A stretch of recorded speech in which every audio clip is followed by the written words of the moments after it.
We're all struggling through this. I'll do my best to try and navigate what I can of the topic. Um, we we I want to make sure we don't lose sight of the wood from the trees. So I just really want to emphasize the core sort of nakuda that I want to bring out, which is that the Gemara discusses hanochas gufo kanochas chayfetz. I'm sorry, Akiras Gufo Akiras Chayfetz, and we are now in a discussion about Hanochas Gufo Kanochas Chayfetz. And the important point to notice, with or without crunching the Gemara on Gimel Amud Beis and Tosas there, and an overwhelming array of other sukkahs that make life very difficult for us to try and work our way through. But as a point of principle, the following comes out if we think with care, and that is that it is feasible that from the object's perspective, the object is found in the new reshus at which it has arrived, and nonetheless, the human subject, the person, has not done a sufficient hanocha to get themselves to be chayiv for it, or to put it the other way around, they haven't done a sufficient hanocha to cancel their original akira. So two scenarios. It's possible that if Hanachas Gufo is lav kanachas chevet, I have an object in my hand, I walk into a new reshus. Hanachas Gufo lav kanachas chevet, I have not done a hanacha, and nonetheless, if someone would now take it from me, they would be chayiv that because that would be an akira. What that means to say is, from the point of view of the object has fully arrived in the new reshus. From the point of view of me, the person in the melacha, I haven't done a hanacha because I haven't placed the object down, and thus I haven't ended my melacha. That's one way around. Similarly, it's possible the other way around. It's possible that I did an akira, let's say an akira earlier, I placed the object on myself. I then stood still, and now the object, therefore, I pick up an object. I'm now standing still. If someone would take the object from me, they would be doing a full melachot on Shabbos because they're taking the object from a point of rest. And nonetheless, from my perspective, since I didn't do a hanacha, the object is still on me and I didn't place the object down, my original akira could be enough of an akira to be mechayiv me in the melacha, in as I haven't cancelled my original akira, or to put it differently, I'm still engaged in the melacha. So Hanachas Gufo Kanachas Chayfetz, and for that matter, perhaps Akiras Gufo Akiras Chayfetz, is a question around my subjective engagement with the object. From the object's point of view, the object may be fully found in that reshus, and therefore, if someone takes the object from me, they are chayiv. They're taking it from a human pillar when I'm standing still with the object in my hand, and they're taking it off me. They're taking an object as if they're taking it off a table. They're taking it out of the reshus, and nonetheless, from my perspective, I may not have done a hanacha. Translation: I'm still engaged with the melacha, which would mean lekula, if you like. I haven't finished the melacha. I'm not chayiv for the melacha because if I just have arrived in this reshus, I haven't placed it down. And lechumra, if you like, I haven't yet undone my original akira, and therefore my original akira is enough to be mechayiv me if I've picked up an object and I now head out. So without us getting caught in all the maths of the different scenarios, that's really the core principle that I wanted to bring out in the sugya, that there are arguably two perspectives going on over here. It's possible that the object can be munach, and yet my hanacha hasn't taken place, and therefore I haven't unraveled or undone the original melacha. Of course, you could argue the opposite. You could argue, no, if the object is placed in the reshus, then clearly my original akira is undone. But it's not obvious, and indeed we're arguing this is Tosas' view. It's possible that the two are fragmented from each other, and that it would be legitimate to say that from the point of view of the object is munach, and therefore if someone else picks it up, they're chayiv. And nonetheless, from my point of view, I haven't done a hanacha, and therefore I'm not yet chayiv, or my original akira is not undone, and therefore I can be chayiv for my original akira. That was the core conceptual point I wanted to make. Is this reasonably clear? Does this make sense? Sorry? Yeah. Yeah. Are you somewhat with me, Jeffrey? Or? Yeah, not like complete havoc. Let me try and make this point in a simpler way. I'll try and make this point as simply as possible. Let's go back to our Tosfos on Gimel Amud Aleph. Tosfos says, Akiras Gufo Akiras Chayfetz, Nira Louise So the Ri says the same shayla the Gemara is Hanach. This is the Tosfos at the bottom of Gimel Amud Aleph. It's the same way as the Gemara asks the question about Akiras Gufo, also Hanachas Gufo. Then Tosfos says, Masnisin the Katoni, Oshanotzal Meseicha the Oshanotzal Meseicha Hotzi Ha'ani Chayev Lekan Mifshat. Our Mishnah says that not al Meseicha Hotzi, so the Oni leans into the Rishos HaYachid, picks the object out of the hands of the Osher, and brings his hand back. He's chayev. Asks Tosfos, why is he chayev for bringing his hand back? If hanachas gufo is lav kanachas chayfetz, and if we don't yet know the difference between yad and guf, he hasn't done a hanacha, he's just brought his hand back, but he hasn't yet put it down. Answers Tosfos, we're talking about where he then puts it down on the ground. Right? Are you with me at least in the maths of Tosfos? Now I have a question. If you bring your hand back into the rishus and then you stop, how does it help that you now put the object down? The object is already munach in the new rishus. I haven't done a hanacha, so it's too late. If I now put the object down, it's too late. If a hanachas gufa is lav kanachas chayfetz, and the oni who leans over, picked up the object from the Rishos HaYachid and brings it into the Rishos HaRabim and now stands still, hasn't yet placed it on the ground, let's analyze what's going on. The oni has brought his hand back in. Has he done a hanacha? Well, if hanachas gufa is lav kanachas chayfetz, no. So how can he be chayiv? That was our question. Answer says, you now put it down. Well, too late to now put it down, because in the meantime, the object is already munach in the new rishus. If you will say to me, the object is not munach in the new rishus, it's not true, because if someone pluck it out of the hands of the oni, they would be chayiv. So this is a proof of what we're arguing, that the Tosfos now says, if the oni now puts the object down, they're chayiv. But the object is already in rishus. The answer is it doesn't matter. The oni hasn't yet done his hanacha, and therefore now if the oni puts it down on the ground, the oni is doing the hanacha. Again, I really want to keep this simple because this point is clear, even if the whole math of the sugya is unclear. Follow the journey with me, Rabbi Isa, yeah? The oni, Jeffrey, are you with me in this?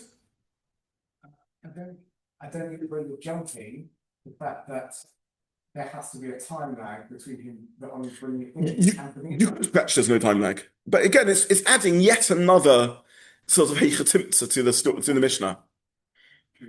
The oni, if you're going to, if Tosfos is saying he was putting it down, I would have said the pashtus wasn't brought it in. Okay, you are right. If there's no time lag, then Tosfos is good. Okay, I felt it's a little bit of a squeeze in Tosfos to add another detail that there's no time lag. But you're right. But if there is a time lag, we're in problem territory again, unless you say this idea. Yeah. So again, just follow the story. Oni leans over, takes an object out of the hands of the Rishos HaRabim. He's taken it off the hands of the Osher. The Osher is functioning as a human table. So he's done an Akira. He brings his hands in. Has he done a Hanocha at that point? Well, it really depends on the whole discussion of the Gemara. But if we assume Hanocha's Yoda is Lav Kanachas Keifetz, then he hasn't done Hanocha. So how can he be chayiv for bringing his hand back in? Answer says, yeah, you wouldn't be chayiv. You'd only be chayiv when he puts it down. How does it help if there's been a pause at least? As per Jeffrey's point. But if there's been a pause, does it help if you put the object down later? L'chora, it's too late. You aren't chayiv for bringing your hand back in because Hanochas Yoda is Lav Kanachas Keifetz. And you're not chayiv for putting it down because now the object is already down. You're not adding anything by putting the object down. Ela al-kachach, like we have established, even though the object has fully arrived in the new rishus, me bringing my hand back in and stopping like that, nonetheless, I can be chayiv for subsequently putting it down because at that point, I am ending my engagement with the melacha. Objectively, once my hand is back in, the object is in the Rishos HaRabim. Subjectively, in terms of my engagement with melacha, I'm still engaged with melacha until I put it down. So that's the simple point that I wanted to mention. Okay, we now come to an incredible question. I'm sufficiently confused. I'm not sure if this is the question we were asking last week or not, but I spent a lot of time this week on trying to relearn the sugya. And Rabbi Kivega asks the following question, and forgive my ignorance because maybe this is what we were asking last week, maybe not. I've got myself into a somewhat of a hopeless tangle in this sugya, so I apologize if we're sort of repeating things. But there is the following question: the Rashba, the Tosfos Yeshonim, considers the possibility that even though Rav was asking a shaila of Rebbe about Akiras Gufo Akiras Chayfetz, he was not asking a shaila about Hanachas Gufo Hanachas Chayfetz. It is obvious that Hanachas Gufo is Hanachas Chayfetz. Number one. Number two, at this stage in the Gemara, we don't yet know that Yad is different to Guf. So to put those things together, the Tosfos Yeshonim says, that when Rav was asking his shaila, he was assuming that hanochas yodoi is kahanochas chayfetz. That's what he was assuming in the shaila. Now, and number one, and that hanochas guf is kahanochas chayfetz, and number two, he didn't know the distinction between yad and guf. Now, if this is the case, we have a problem from the Mishnah. Even without Rebbe being mechalik between yad and guf, how do we explain the Mishnah? The Mishnah says, "Poshat ha'oni es yadoi lifnim." The oni takes his full hand and puts it inside. V'notal balabais misoicha, and the balabais takes it from him. Potter, the oni is potter. Why? Because the oni didn't put the object down. Right? Again, the oni is standing outside. He takes his full hand and stretches his hand and puts it inside. The oni is potter if he doesn't put it down, and instead the balabais takes it from him because he didn't do a hanocha. I don't understand. If hanochas gufo is kanochas chayfetz, then just by dint of stretching your hands and putting it inside, you've done a hanocha. You'll tell me, the answer is that yad is different to guf, but we don't yet know that. Rebbe hasn't yet been mechalik that yad is different to guf. He's forced to say that in order to answer the shaila of akiras gufo, akiras chayfetz. And as Rebbe implies that he's forced to point out the difference between yad and guf because of Rav's shaila about hanochas gufo is kanochas chayfetz or not. But akiras gufo, I'm sorry, is akiras chayfetz or not. But according to the Tosfos Rishonim, it was obvious to everyone that hanochas gufo is kanochas chayfetz. If hanochas gufo is kanochas chayfetz, we are forced to say that yad is different to guf. Why are we forced to say yad is different to guf? Because otherwise there's no way to read the Mishnah.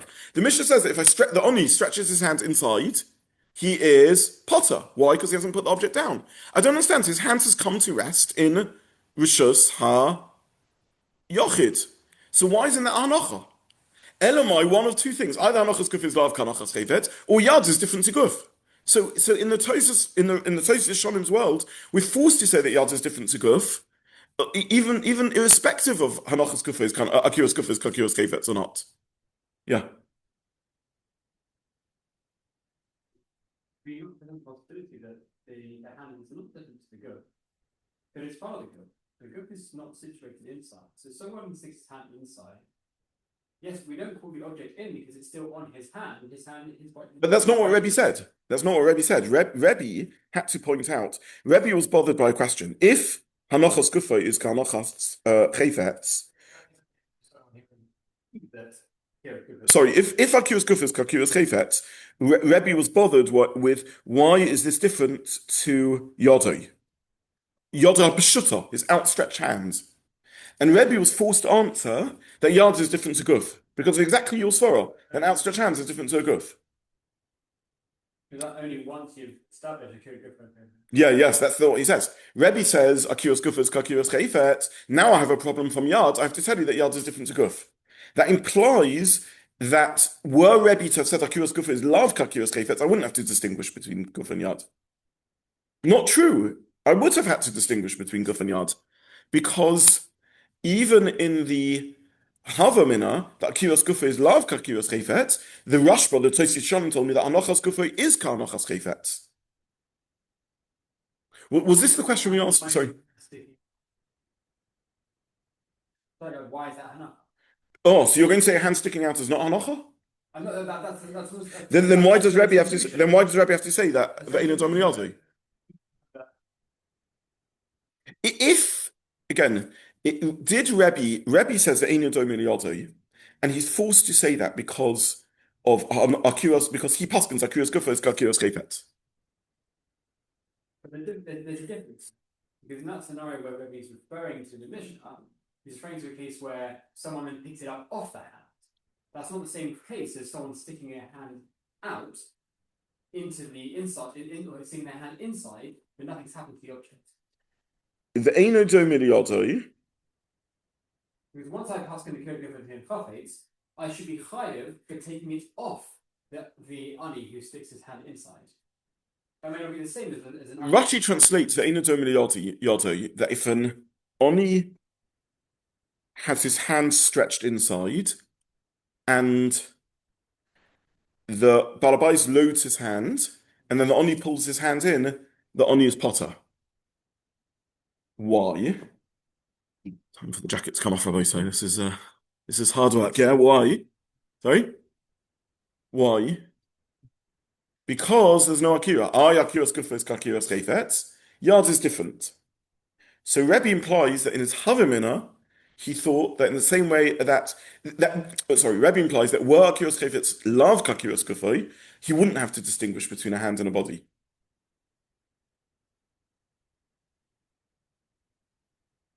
Now, how could he avoid distinguishing between a hand and a body? Because if, even in the Havamina, he thought Hanochas Gufo is Kanochas Chayfetz, then we're anyway in a mess from the Mishnah.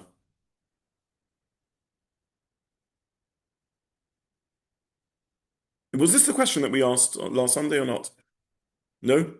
Was the question that we asked on Sunday?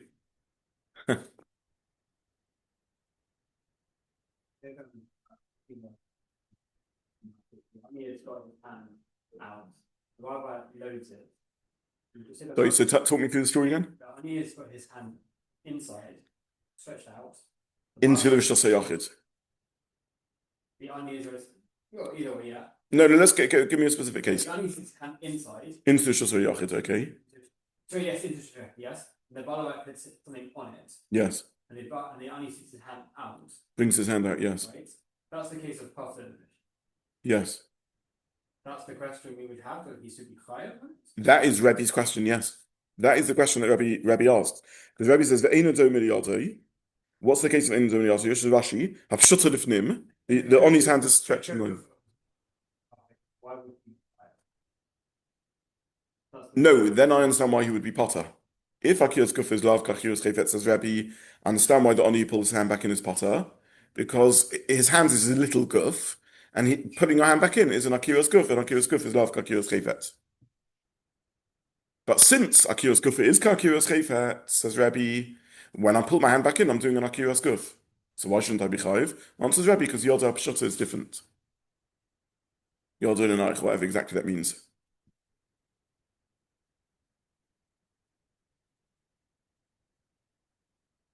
Now that means that pre-Rebbe's answer that Akiras Guf is lav Akiras Chayfetz, Rebbe wasn't forced to notice that Yad is different to Guf. And I want to ask you why. Because even before Akiras Guf is Akiras Chayfetz, even if Akiras Guf is lav Akiras Chayfetz, Hanochas Guf is Kanochas Chayfetz. In which case, why, when the Oni stretches out his hand into the Rosh Hashanah, is he potter unless he puts it down? Why is he potter unless I'll come to in a minute. Why is he potter unless he puts it down? Surely Hanochas Guf is Kanochas Chayfetz. Well, the only thing his hand inside hasn't got anything in. That was the case that Rashi was saying. Why has he not put anything in? His body, a little part of his body, has picked itself up and moved inwards. Moving up inside. Yeah, if it's got an object inside, yeah. There is the case where an Oni has an object in his hand and puts it inside. No. I'm asking my case, another case in the Mishnah. Sorry. My case, another case in the Mishnah. The Oni has an object in his hands, he stretches his hands out and puts it into the Rosh Hashanah. It says the Mishnah is potter. Why? He should be chayiv, because Hanochas Guf is Kanochas Chayfetz. Elomar, you're going to tell me hands is different to Guf? Well, then that means that Rebbe was forced to notice that, was forced to concede that, irrespective of how he paskins about Akiras Guf or Akiras Chayfetz coming. Yeah. Why can't you just say fairly simply that the reason why there's no Hanachat Gufo was when he stretches his hand inside with the object, because he never stops the movement of his hand. He's always just moving his hand in, and before he stops the movement, the other person takes it. You could say that, but to be an Akimta. Again, it'd be another detail that the Mishnah forgot to mention. Be fair. Mishnah doesn't say that he stretches his hands inside and keeps his hand moving. Just says stretch his hand inside and the Asher plucks in it. We could say such a thing, but we want to avoid. Again, we're getting more and more constrained in a Mishnah with more and more details that the Mishnah forgot to mention. It's getting ever more problematic. Enough to get rid of the question. Yeah, it's a possible answer. It's a poor answer, but it's a possible answer that we're adding in yet another unspoken statement in the Mishnah. Yeah. The whole Mishnah is coming out that it's in a slightly obscure case. If the Mishnah wanted to start with a more classic case of Hotzaah, could have found many ways to do it. But once we've answered that Yad, Yodo, and Nair, every case of Yad is a slightly complex case. It's complex. It's not obscure. It's a very classic way of doing Hotzaah. You pick an object up and you put it down inside or move it around inside. One classic case seems to be that you carry it with you. Well, interestingly, the Gemara says that's the less classic, that's the less obvious case of Hotzaah, because there we get to the confusion of Akiras Gufo, Akiras Kefetz or not. Yeah, it's true. Well, we come into Masechet Shabbat picturing Hotzaah as don't have something in your pocket. Turns out not to be such an intuitive case of Hotzaah. So what would be sort of the classic case? Is it carrying something in your hands? Or is that even that? No, the classic case is picking up an object off the floor and putting it down in the floor. Before With you moving without moving? either doesn't make a difference. Very interestingly, it doesn't make a difference. Whether you walk with your legs or you just stretch your hands out doesn't make a difference. The point is that you pick the simplest case to avoid any shidas, it may not actually be a shida, but to avoid any confusion, is picking an object off the floor, stretching out your hands or walking to the other rishus, and then putting it down. And then you've done a very clean act. Clean, terrible, but very, very clean Chil Shabbos. You pick an object off the floor, put it down on the floor. Anything less than that, very interestingly, is not obvious to the Gemara that's Hotzaah. Why? Because the object's still in transit somewhere. I haven't offloaded the object for myself, or the object was already loaded onto me. I'm sure that the Rashba in the Masechet Shabbat and Tosfos have got the same definition of Halacha. No, we're not. I'm certainly not sure anything. I apologize if I haven't yet made that clear. I'm struggling with all of this. But on a more serious answer to your question, no. It may be that, for example, the debate between the Rashba and Tosfos revolves around this point itself. That the Rashba says it's obvious that it's hanacha because the object is firmly placed in the rishus. And Tosfos says it's not obvious to me that it's hanacha because me, subjectively, I'm still engaged in the melacha. The Rashba and Tosfos might have been staring at each other in confusion, and they may be coming from two completely different worlds. The Rashba might be looking at Tosfos and saying, "You're crazy. There's a sada anachas kufis lav kanachas chevet. The object is firmly entrenched in the new rishus."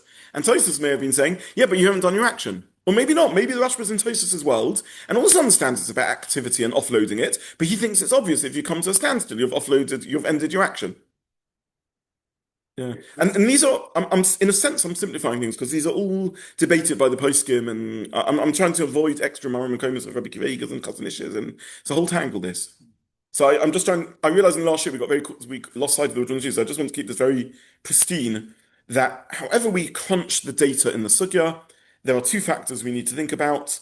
The object, whether the object is fully immersed in the new rishus, and whether subjectively I've offloaded the object, and how that plays out might itself be the machlokes of Rashba and Tosfos, or maybe not. Yeah. Maybe alternatively, another way. So in the same way, like the Rashba thought it was obvious that the Hanacha could be Hanacha Gufo, even though we still talking about the Akira. So maybe the chilek of Yad and Guf was obvious in Havamina for Hanacha, but with regards to Akira, we didn't think that there should have been a difference. Yes, this is a fine point, and I will come on to this now. Yes. Let me try and explain the point. I have to say, for the life of me, I don't understand the logic behind this, but you're right mathematically. There is a distinction that can be made. Let me just summarize where we're up to. We're in a mess, and this mess was pointed out by Rabbi Kiva Eiger. The Rashba thinks that it is obvious that Hanachas Gufo is Kanachas Chayfetz, and we are now asking, if that's so obvious that Hanachas Gufo is Kanachas Chayfetz, then anyway we have to distinguish in the Mishnah between Guf and Yad, because how are we meant to make sense of the Osher sticking his hand into the Rishos HaYochid, and the Mishnah saying he's potter because he hasn't placed it down, but his hands has come to rest in that Rishos. Elamai, we must notice the fact that Yad is different to Guf, and Rebbe only seems to have noticed the fact when he comes to the conclusion that Akiras Guf is Akiras Chayfetz. So there is a difference, and you were intuiting around the difference, but I was pushing you, and you weren't saying the core distinction. And Rafi is right in what he's saying in terms of the maths of the core distinction. And the Sfas Emes points this out, but I don't really understand this. It is possible that even in the Havamina, where we didn't yet know Rebbe's distinction of Yodo Lo Nayich, nonetheless, it was poshut to the Gemara that you are not chayev for picking up an object and sticking it into the other rishus and not putting it down. Why? Because the object's still in your hands and your hands are still attached to your body. The object hasn't arrived fully in the new rishus. There is a technical term for this, which the Gemara discusses later, which is igud yad shmei igud. The body's still attached to your hands, and your hands are still attached to your and so the object's still attached to your hands, and your hands are still attached to the body. In other words, even in the Havamin of the Gemara, before Rebbe said there's a difference between yad and guf, it could have been that it was obvious to the Gemara that if you pick up an object from your rishus, stretch out your hands and hold it over the other rishus, even though Hanachas Gufo is Kanachas Chayfet, you're obviously not chayiv because the object is in no way properly positioned and stationed and arrived in the new rishus. Why? Because igud yad shmei igud, that your hands is attached to your body. Your hands is an outstretched hands is an artificial environment.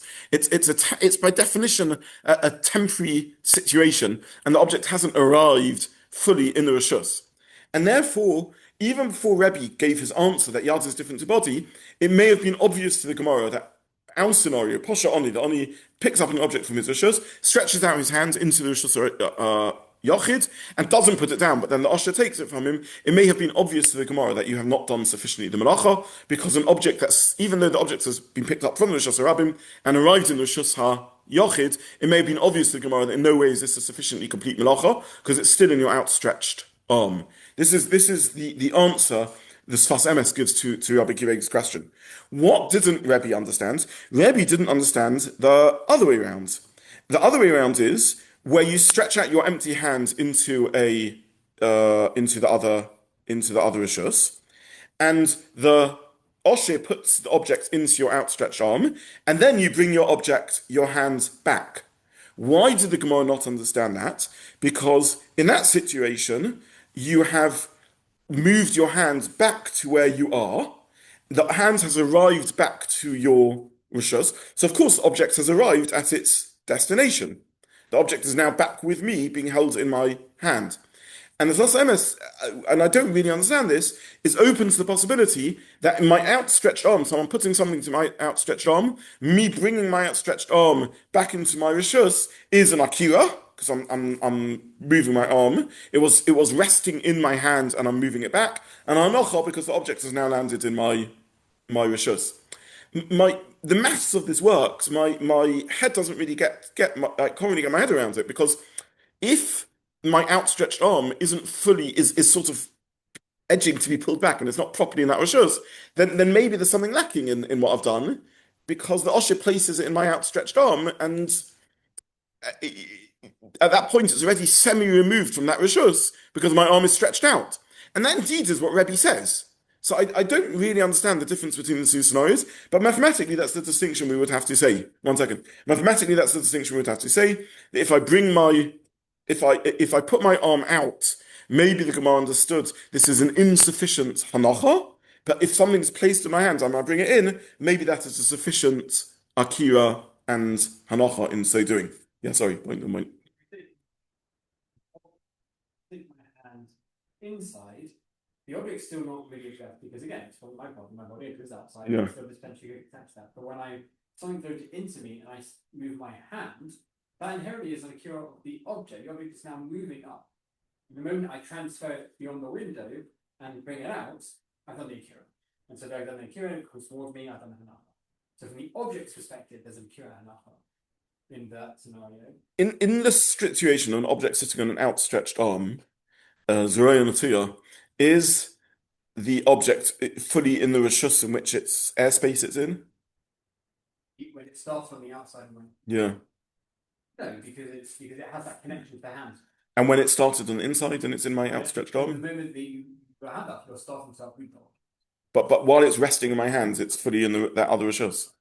So I'm not sure I get my head around that asymmetry. I'm standing in the street, I have an object in my hands, I then stretch my hands on the Oni, I stretch my hands inside and my hand comes to rest. Where is that object? Is it fully in the Rishos HaYachid at which it's arrived? Presumably not. Now, scenario number two, I have an arm outstretched and someone places something in my outstretched arm. Is the object fully in the Rishos HaYachid? Yes or no? Is it fully in the Rishos HaYachid? What? So why is it different? In both scenarios, my pen is in an outstretched arm sticking out, but till I move my hands. So we have two situations in which someone is standing with an outstretched arm to the Rishos HaYachid and a pen inside. In one situation, it's fully in the Rishos, in the other situation, it's not, because it depends where it came from.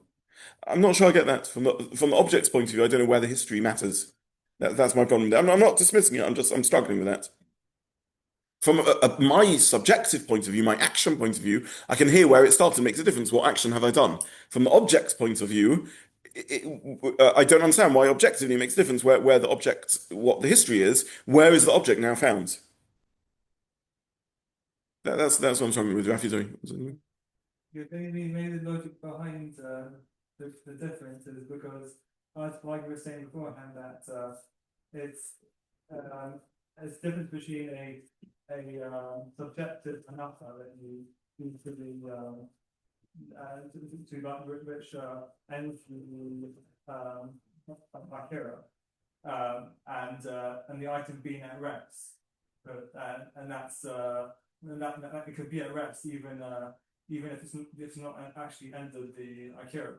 So when you stretch out your hand, you're actually trying to do a actual hanacha that ends the Akira.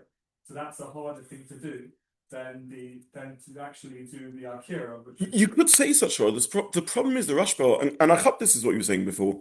The problem is the Rashba is saying the opposite. Because the Rashba says that it could be Akiras Gufo is not Akiras Chayfet, and Hanachas Gufo is Hanachas Chayfet. So the Rashba seems to be coming from a point that Akira is harder to do than Hanacha. And this has some logic to that. It's harder to begin an action than to end an action, maybe. I can hear your argument. I can hear the Svar of the Get, the other way around, but it seems to be counter to what Rashba says. Okay, we'll stop here, Rabbi Say. There will be a learning on Sunday, but there won't be a Shiur on Sunday, and then we'll take a break for a couple of weeks. I'll be in touch via the WhatsApp group, but myself will Gary to say when the Shiur will resume. I can only humbly suggest that people to Chazara from Beis Amud Aleph all the way through to the top of Gimel Amud Beis, and that way hopefully we'll be able to carry on the days. This is a tough sugya. Okay, I wish everyone a good day. Thank you very much. Thank you.